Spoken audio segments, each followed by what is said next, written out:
Commander Zexthal sat in the cold metal chair, his forearms shaking slightly as he stared at the recording device on the table. The bright lights of the military station made his blue skin look pale and sick. General Korthik watched him from across the room, waiting for the veteran to begin his story. "Start from the beginning," General Korthik said in a quiet voice. "Tell me about the humans." Zexthal closed his large black eyes for a moment. When he opened them again, they were filled with something that looked like fear. He had commanded one of the most powerful fleets in the Vakarian military. He had conquered 12 worlds without losing a single battle. But the humans had changed everything. "We thought they would be easy," Zexthal began, his voice barely above a whisper. "Our scouts told us they were new to space travel. They had only been on 17 worlds for less than 50 years. Their weapons were simple. Their ships were slow. Everything about them seemed weak." The commander's hands clenched into fists as he remembered. "The Galactic Council had given us permission to take their worlds. We needed the resources. The humans were in our way. It should have been simple." General Korthik leaned forward. "What happened when you first met them?" "We sent messages to their main settlement on Kepler 442b, the place they called New Colorado. We told them to leave peacefully. We offered them transport to other worlds. We even offered to let them keep some of their belongings." Zexthal's voice grew bitter. "We were being kind. More kind than we had ever been to any species before. And they refused? Worse than that. Their military leader, a human named Jake Morrison, sent us a message back. Just 4 words. Come and take it. That was all. No explanation. No negotiation. Just those 4 words." Zexthal stood up and walked to the window that looked out at the stars. His reflection showed a broken warrior, nothing like the proud commander he had been 3 years ago.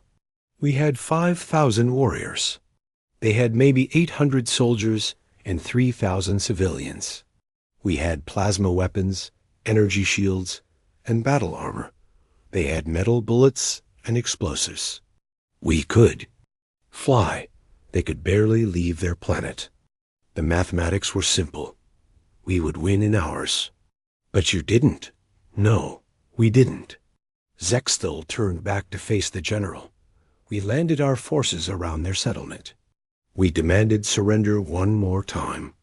Morrison's answer was to shoot at our landing ships with a weapon that couldn't even damage our shields. But he shot anyway."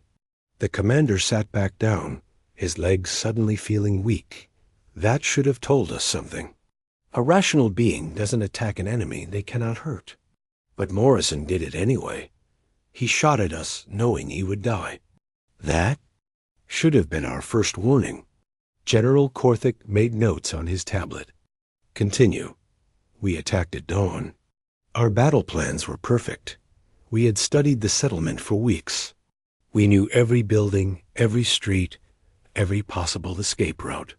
We surrounded them completely. There was nowhere to run." Zexthal's voice became hollow. "We thought we were fighting soldiers." "We were wrong." "What do you mean?" "Humans don't fight like any species we've ever encountered. When we entered their settlement, every building became a weapon. Every window hid a shooter. Every door was trapped. Children who looked no older than 10 years threw explosives at our warriors. Old humans who could barely walk carried messages between fighters." Zexthal's hands shook as he continued. "They used their own buildings as weapons. They would hide in a house, let us get close, then blow up the entire structure with themselves inside. They died just to kill 2 or 3 of our soldiers. That's suicide. No rational species fights that way. That's what we thought. But it worked. Every street cost us warriors. Every building was a battle. They had weapons hidden everywhere. Food caches, medical supplies, communication equipment. It was like the entire settlement was designed for war. The commander's voice dropped, almost a whisper. On the second day, we found their hospital. Inside were wounded humans, both soldiers and civilians. Our medical officers wanted to help them. It seemed like the right thing to do. What happened? The wounded humans attacked our medics with hidden weapons. Doctors and nurses who looked helpless suddenly became fighters. They died attacking us, but they killed several of our healers first. Zexthil's eyes were wide with remembered horror. They turned their own wounded into weapons. General Korthik stopped writing. Their own wounded? A human female, maybe 20 years old, had lost both her legs in our bombing. She couldn't walk. She could barely move. When our soldiers approached to help her, she exploded. She had hidden a bomb inside her medical bandages. She killed herself and 4 of our warriors. The room fell silent. General Korthik had seen many battles, but nothing like what Zexthil was describing. We fought for 3 days. 3 days to take one small settlement. We lost over 400 warriors. When we finally controlled every building, every street, every tunnel, we found nothing. Nothing? They were gone. All of them. Soldiers, civilians, wounded, everyone. They had vanished like smoke. We controlled empty buildings full of dead bodies and broken furniture. But the living humans had escaped. Zexthil walked back to the window. That night, we received another message from Jake Morrison. He was somewhere in the wilderness with his people. The message was simple. Round 1 goes to us. Ready for round 2? The commander turned to face General Korthik one last time. That's when I realized we weren't fighting a war. We were fighting for our lives against something we didn't understand. The humans weren't just defending their home. They were teaching. Use that taking it would cost us everything. And that was only the beginning, General Korthik said quietly. Yes, Zexthil replied. That was only the beginning. General Korthik waited as Commander Zexthil took a long drink of water. The veteran's hand still shook, and his blue skin had turned almost gray while telling his story. The memory of the humans clearly still haunted him. What happened after? They escaped from New Colorado? The general asked. Zexthil set down his cup and stared at the table. We thought we could find them easily. Our scanners could detect life forms from orbit. Our hunting parties had tracked enemies across entire continents before. But the humans were different. They knew we were coming. How could they know? They had studied us. While we were planning our attack on their settlement, they were learning everything about our technology, our tactics, our weaknesses. When they vanished into the wilderness, they took that knowledge with them. The commander stood up and began pacing around the small room. His 4 arms moved as he talked, like he was still giving orders to soldiers who were no longer there. The first supply convoy was hit 3 days after New Colorado fell. 20 vehicles carrying food, medical supplies, and ammunition for our forces. The road went through a valley between 2 hills. Perfect place for an ambush. General Korthik looked up from his notes. Standard tactical situation. What went wrong? Everything. The humans didn't attack like normal fighters. They didn't shoot at us from the hills. Instead, they had dug tunnels under the road. When our convoy was in the middle of the valley, they exploded the ground beneath us. Zexthil's voice became tight with anger. 15 vehicles fell into a pit full of sharp metal spikes. The remaining 5 were trapped between rock slides they had prepared on both sides of the road. Then they attacked with fire. Fire? Not energy weapons. Actual fire. They threw bottles filled with burning liquid at our vehicles. Our armor could stop plasma shots, but it couldn't stop fire from getting inside through air vents and weapon ports. Warriors burned alive inside their own vehicles. The commander sat back down heavily. But that wasn't the worst part. When we sent rescue teams, The humans attacked them too. They had waited in their tunnels for hours, knowing we would come back for our wounded. They killed our medics first, then our soldiers. General Korthik made more notes. How many casualties? 67. Warriors dead. 38 vehicles destroyed. All of our medical supplies lost. And we never saw a single human fighter. They hit us and vanished like ghosts. Zexthal closed his eyes. After that, every supply run became a battle. The humans attacked our convoys with different methods each time. Sometimes they used explosives. Sometimes they released wild animals they had trained to attack our vehicles. Once, they poisoned a water source we needed for our engines. Poisoned? Not to kill us quickly. The poison made our warriors sick for weeks. They couldn't fight properly. They couldn't think clearly. Some of them started seeing things that weren't there. It was worse than killing us outright. The commander's voice dropped to a whisper. Then we met Captain Lisa Reed. General Korthik looked up sharply. Something in Zexthal's tone had changed. There was fear there, but also something like respect.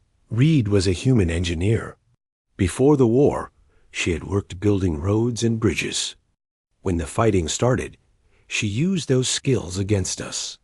She knew exactly how to destroy things. Tell me about her. My mechanized division was moving through the mountain passes, trying to find the main human camp. The route was dangerous, but our vehicles were built for rough terrain. We had scanners watching for ambushes.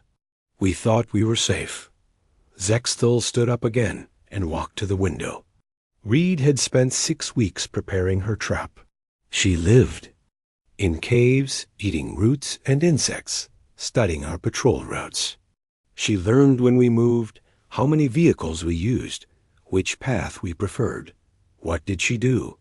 She weakened the entire side of a mountain, used explosives in exactly the right places to make the rock unstable. But she didn't detonate them immediately. She waited for the perfect moment. The commander turned back to face the general. When my division was halfway through the pass, with nowhere to go forward or backward, she brought down the entire mountainside. 200 of my best warriors and 50 vehicles buried under thousands of tons of rock. General Korthik stopped writing. 200 warriors? From one human? One human who was willing to live like an animal for weeks just to kill us. She could have attacked us directly and died quickly. Instead, she suffered for weeks to make sure her trap would work perfectly. Zexthal's voice became bitter. We found her body in the rocks afterward. She had been in a cave directly above us when she triggered the avalanche. She died in her own trap, but she smiled while doing it. Our survivors said they could hear her laughing as the mountain fell. That's insane. That's what we thought, but it worked. My division was crippled. We lost our heavy weapons, our transport, our communications equipment. The humans had traded one life for 200 of ours and considered it a good deal. The commander sat back down. After the avalanche, we changed our tactics. No more large formations. No more predictable patrol routes.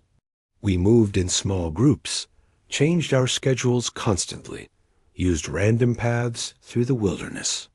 Did it help? For a while. But the humans adapted faster than we did.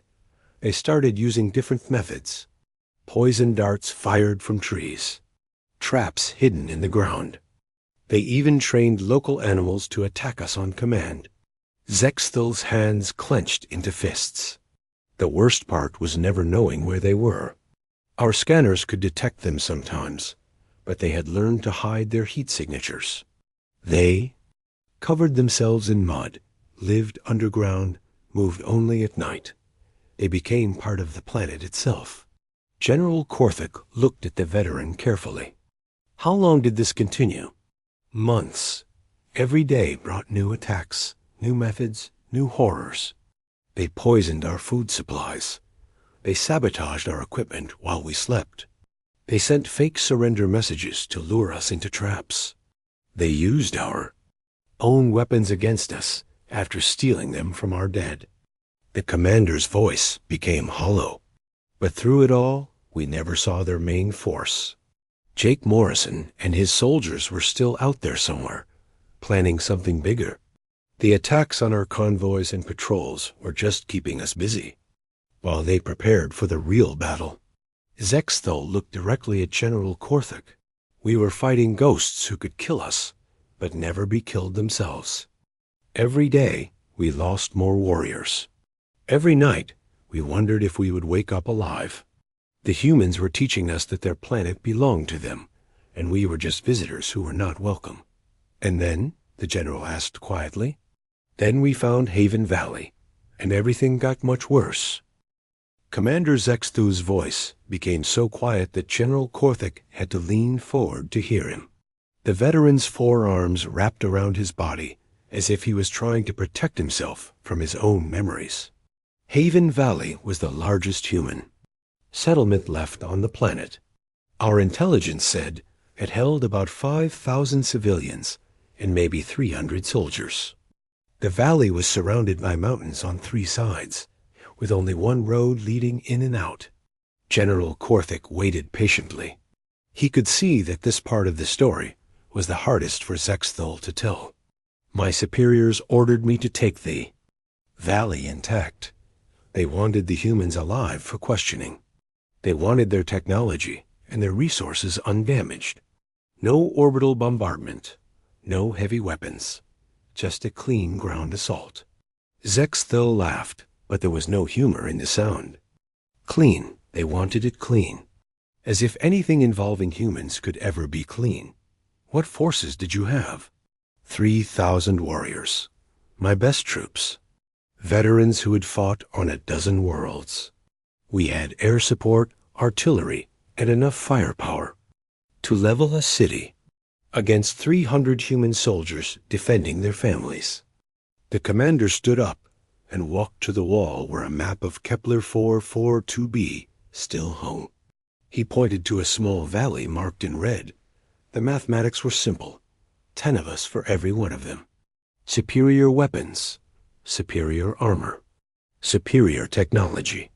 We should have taken the valley in hours. Maybe a day if they fought hard. How long did it actually take? 6 months. Zexthel's finger traced the outline of the valley on the map. 6 months of hell. General Korthik stopped writing. 6 months for one valley? The humans were commanded by Colonel Amy Brooks. She was a small woman, maybe 40 years old. Before the war, she had been a teacher. She taught children how to read and write. When the fighting started, she learned how to kill. Zexthel turned away from the map.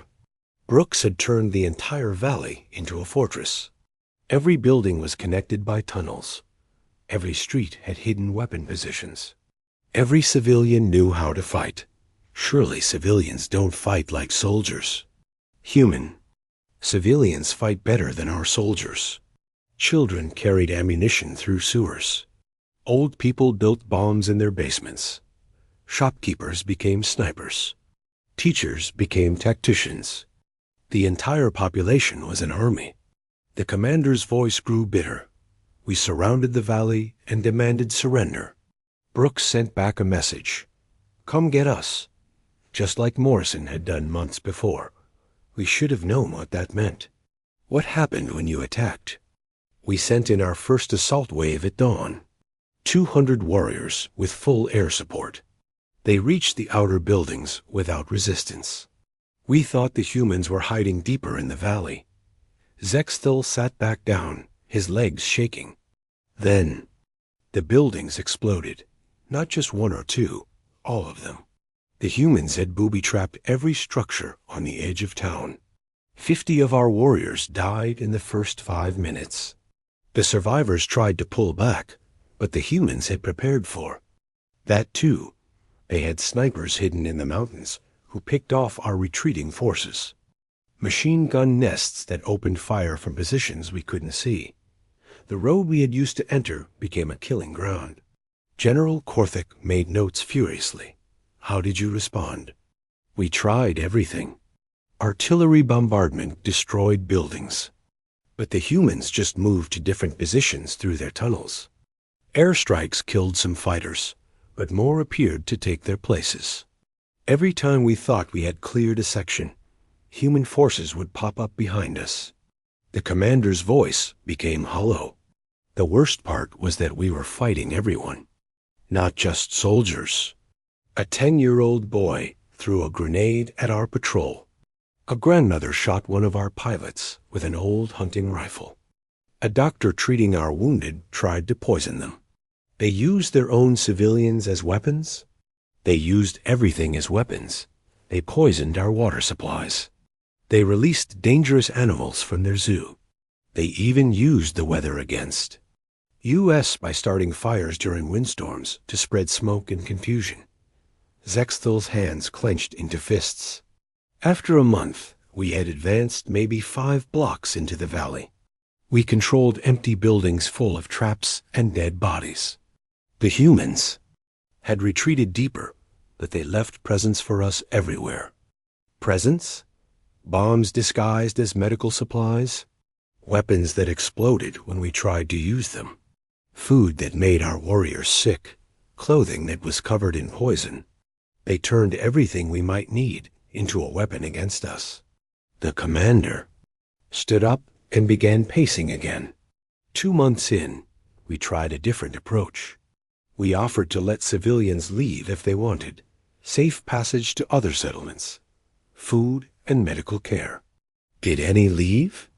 A few dozen, mostly very old people and small children, but even they were dangerous.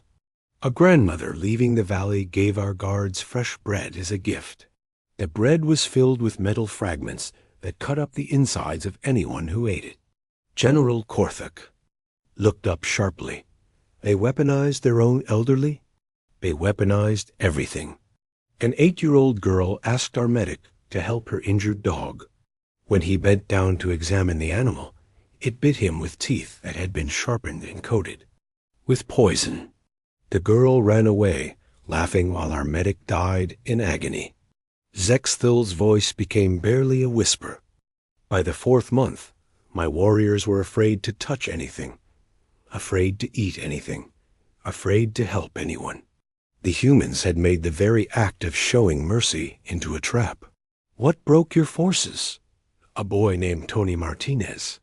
He was maybe 18 years old, thin, weak-looking, with a face that made you want to protect him. He came to our command post, claiming to be a refugee who had escaped from deeper in the valley. The commander's voice cracked. He said he was hungry and scared. He asked for medical attention for cuts on his arms. Our medics treated him kindly. They gave him food and bandages. They were good soldiers who wanted to help. What happened? While they were treating him, Martinez activated a bomb he had hidden inside his own body. He had cut himself open and sewn explosives into his wounds. When he detonated, he killed 37 of my officers, including my second-in-command and my best friend. Zexthel sat down heavily. That night, I realized we couldn't win. Not against an enemy that would mutilate their own children to kill. U.S. Not against people who saw death as just another weapon to use. So you withdrew? No, I made the worst decision of my military career. I decided to end the siege the only way I could. General Korthak waited. I ordered the bombardment of the entire valley. Every building, every tunnel, every hiding place. I killed them all because it was the only way to stop them from killing us. The room fell silent. After a long moment, Zexthel spoke again. But even then, they had the last laugh. Most of them had escaped through tunnels we never found. Amy Brooks and her people had vanished again, taking their weapons and their hatred with them. The siege was for nothing? Worse than nothing. We had revealed our weakness. We had shown that humans could make us so desperate that we would destroy everything just to feel safe. And they were still out there, planning their next move. General Korthak watched as Commander Zexthel stared at his hands. The veteran had been silent for several minutes after describing the bombardment of Haven Valley. When he finally spoke again, his voice sounded like it belonged to a much older warrior. After Haven Valley, I thought the war was over. We controlled the major settlements. We had killed thousands of humans. The survivors were scattered in small groups across the wilderness. My superiors told me the planet was ours. But it wasn't? No, the humans were just getting started. They had learned from every battle, every defeat, every mistake. While we were celebrating our victory, they were planning something that would break us completely. Zexthal stood up slowly, like his joints hurt. The attacks that came after Haven Valley were different, more focused, more personal. They had studied us so carefully that they knew exactly how to hurt us the most. General Korthik waited for the commander to continue. They started targeting our medics first, not to kill them, but to capture them. Then they would send back recordings of our healers being tortured. They wanted us to know that mercy was weakness, that kindness was stupidity. The commander's voice became flat and emotionless. Next, they poisoned our food supplies with something that didn't kill us quickly. It made us sick for weeks. We couldn't fight properly. We couldn't think clearly. Some warriors started attacking their own friends because they thought they were enemies. Psychological warfare. Worse than that, they were breaking our minds piece by piece. They knew we were social creatures who depended on trust and cooperation. So they made it impossible for us to trust anyone or anything. Zexthal walked back to the window and stared out at the stars. My remaining forces were down to less than 1,000 warriors. Most of them were wounded or sick. All of them were scared. We were losing this war not because we lacked weapons, but because we lacked the will to continue. What changed that? We captured one of them, a human named Ben Walker. He had been a teacher before the war, like Amy Brooks. When the fighting started, he became a resistance fighter, led attacks on our supply lines, killed dozens of our warriors. The commander turned back to face General Korthik. Walker was different from the other humans we had captured. He talked to us. He answered our questions.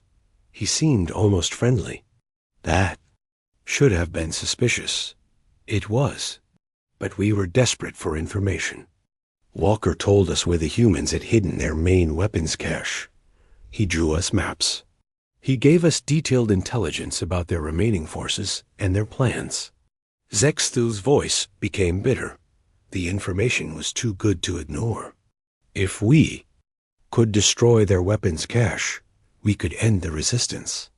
My superiors ordered me to mount one final operation using every warrior we had left. It was a trap, the greatest trap in military history. Walker had allowed himself to be captured. The humans had fed him false information and waited for him to share it with us. They knew exactly when and where we would attack because they had planned the entire operation. The commander sat back down heavily. We sent 800 warriors to attack the weapons cache. It was hidden in a cave system in the northern mountains. The approach was difficult, but our scouts confirmed that Walker's information was accurate.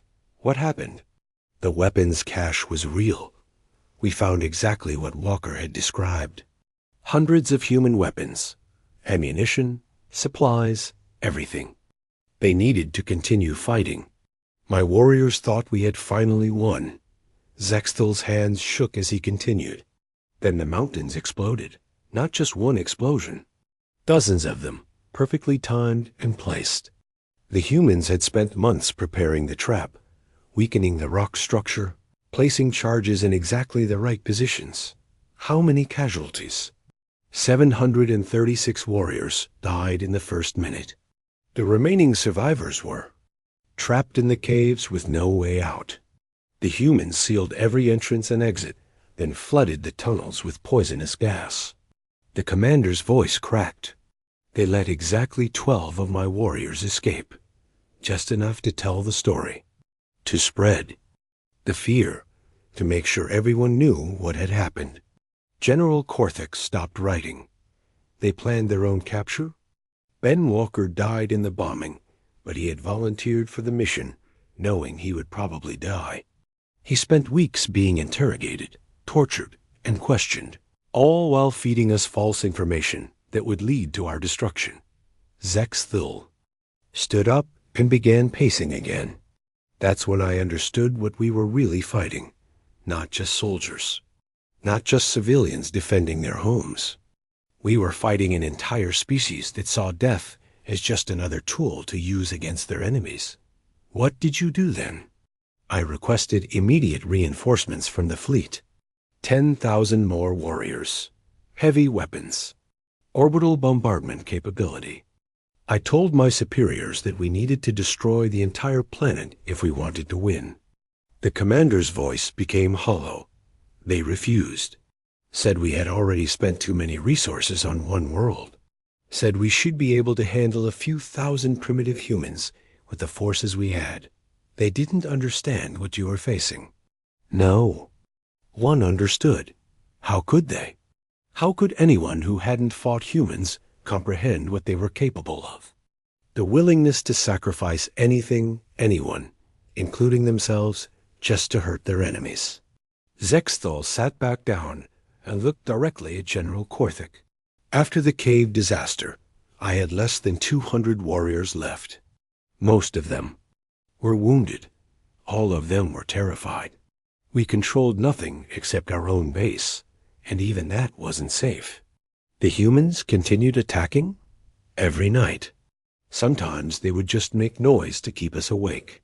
Sometimes they would leave dead animals outside our gates. Sometimes they would send children to throw rocks at our walls and run away laughing. The commander's voice became quiet. They weren't trying to kill us anymore. They were trying to drive us insane. And it was working. How long did this continue? 2 more months. 2 months of living in constant fear, never knowing when or how they would strike next. My warriors stopped sleeping. They stopped eating properly. Some of them started talking to themselves or attacking shadows. Zexthal's eyes were wide with remembered terror. The final attack came from inside our own base. A human child, maybe 12 years old, had somehow gotten past all our security. She was hiding in our food storage area. What did she do? Nothing. Violent. She just stood there when we found her, holding a piece of paper. On the paper was a message from Jake Morrison. It said, "If we can get a child into your most secure area, imagine what we could do with a bomb."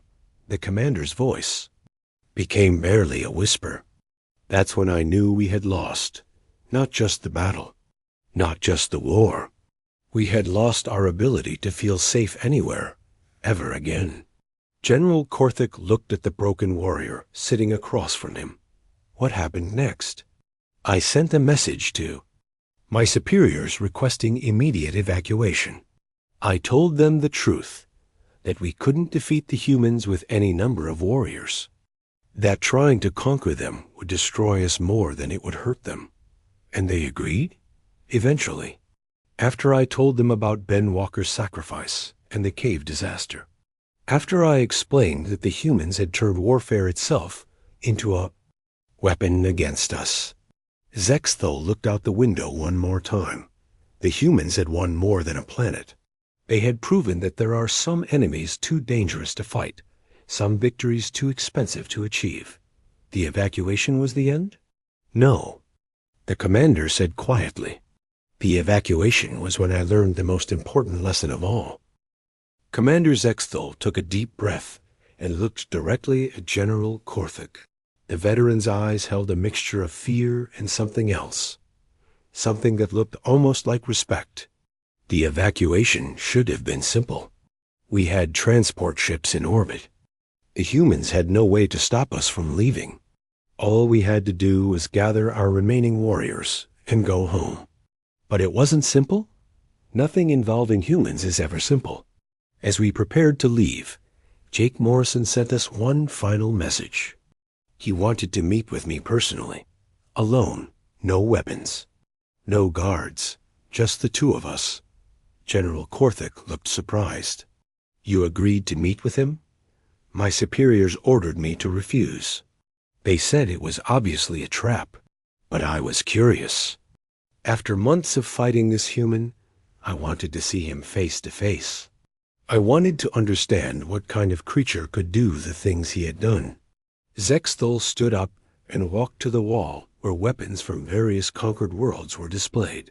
He stopped in front of a simple metal knife that looked crude compared to the energy weapons surrounding it. Morrison met me at the edge of our base. He came alone, just like he promised. No weapons that I could see. He was smaller than I expected. Older, too. Maybe 50 years old with gray hair and tired eyes. What did he want? To talk. Just to talk. He asked me about my home world, my family, my career before the war. He told me about his own life. He had been a farmer before becoming a soldier. He grew food to feed people. The commander's voice became quiet. For an hour, we sat on rocks and talked like old friends. He was intelligent, funny, even kind. Nothing like the monster I had imagined. Then why did he want to meet? To give me a message for the Galactic Council. A message that would change everything. Zexthul turned back to face the general.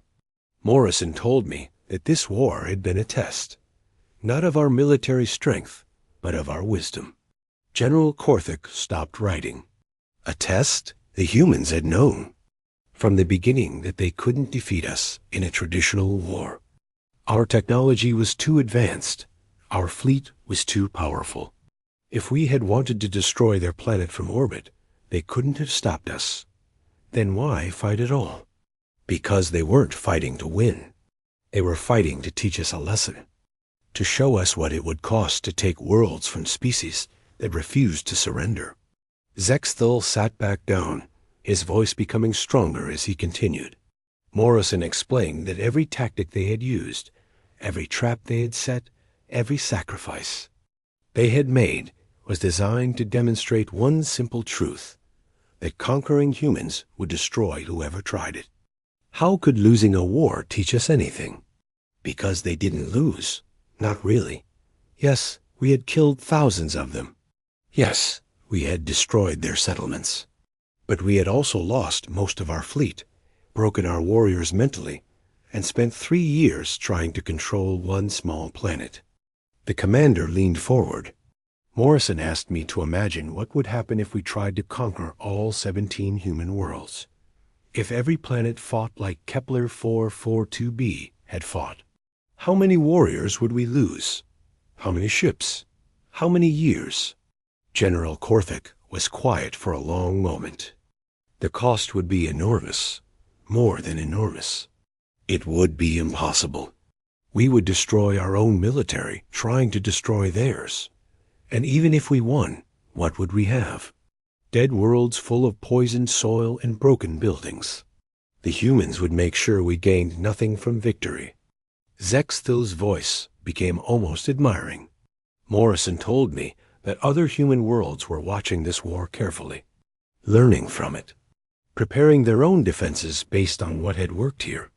If we attacked them, they would be even more dangerous than the fighters on Kepler 442b. So the humans were planning to spread their tactics? They were planning to share everything. Every trap design, every poisoning method, every psychological warfare technique.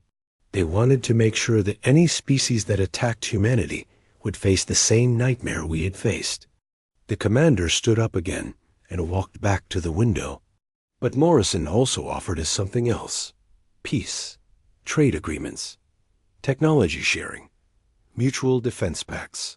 He said humans could be the best allies in the galaxy if we chose friendship instead of conquest. What was the catch? No catch. Just a promise and a warning. The promise was that humans would never attack us first. They wanted to explore the galaxy, trade with other species, and learn from everyone they met. Zexthul's voice became cold. The warning was that if anyone attacked human worlds, They would face the same resistance we had faced, but worse. Because now the humans knew exactly how to fight technologically superior enemies. General Korthik set down his writing tablet. "What did you tell him?" I asked him why he was telling me this. Why reveal their strategy? Morrison smiled and said that it wasn't a secret anymore. The war had been broadcast to human worlds throughout their territory. Everyone had seen how effective their tactics were. They wanted other species to know. They wanted everyone to understand the choice. Be friends with humans and gain valuable allies. Or be enemies and face the most dangerous fighters in the galaxy. The choice was ours. The commander turned back to face the general. Morrison also told me something that still haunts me. He said that the humans on Kepler 442b had been civilians. Farmers, teachers, shopkeepers, children. They had learned to fight during the war. They weren't even soldiers? Not at the beginning. But humans don't need military training to be warriors. They just need something worth fighting for.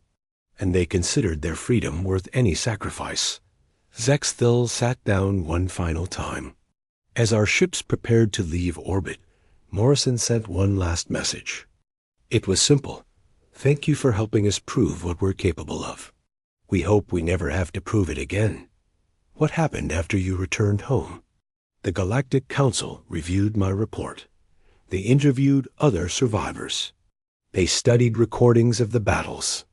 Then they made the wisest decision in our history. Which was? They ordered immediate diplomatic contact with humanity.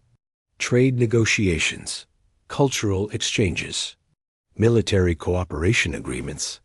Everything Morrison had offered. General Korthik picked up his tablet again. And the other species in the council? What did they think?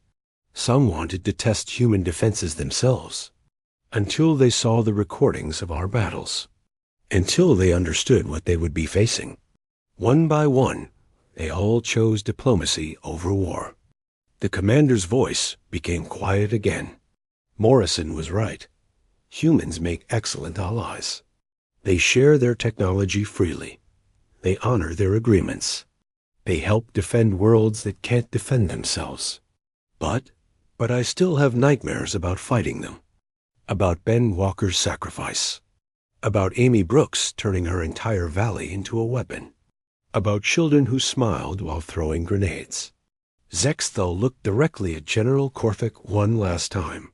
The humans taught us that there are some species too dangerous to conquer, too valuable to alienate, and too wise to underestimate. They won their war before the first shot was fired, because they understood something we didn't. What was that? That the best way to win a war is to make your enemies choose not to fight you at all. The humans turned their defeat into our victory, and somehow made us grateful for the lesson. The recording device clicked off. General Korthik sat in silence for several minutes, thinking about everything he had heard. Finally, he looked up at the broken veteran sitting across from him. "Thank you, Commander. Your testimony will be forwarded to the highest levels of command." Zexthel nodded and stood to leave. At the door, he paused and looked back. "General, if anyone ever suggests attacking human worlds again, show them this recording. Some lessons are too expensive to learn twice." The door closed behind him, leaving General Korthik alone with his thoughts and the terrifying knowledge of what humanity was truly capable of when pushed to fight.